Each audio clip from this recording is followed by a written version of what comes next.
వాక్య ధ్యానం కీర్తనల గ్రంథం 33వ అధ్యాయము 1-10 వరకు. నీతిమంతులారా, యెహోవాను బట్టి ఆనందగానము చేయండి. స్తుతి చేయుట యథార్థవంతులకు శోభస్కరము. సితారాతో యెహోవాను స్తుతించుడి, 10 తంతల స్వరమండలముతో ఆయనను కీర్తించుడి.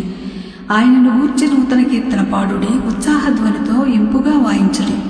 యెహోవా వాక్యము యథార్థమైనది, ఆయన చేయనిదంతయు నమ్మకమైనది. ఆయన నీతిని న్యాయమును ప్రేమించువాడు. లోకము యెహోవా కృపతో నిండి ఉన్నది.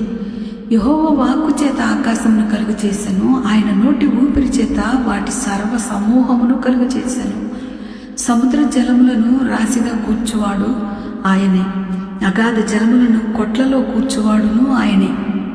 లోకులందరూ యెహోవా యందు భయభక్తులు నిలపవలెను, భూలోక నివాసులందరూ ఆయనకు వెరవవలెను.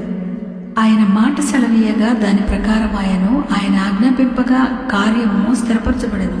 అన్యజనుల ఆలోచనలు యెహోవా వ్యక్తపరచును, జనముల యోచనలను ఆయన నిష్ఫలములుగా చేయును. దేవుడి వాక్యం దీవించునుగాక. ఆమేన్.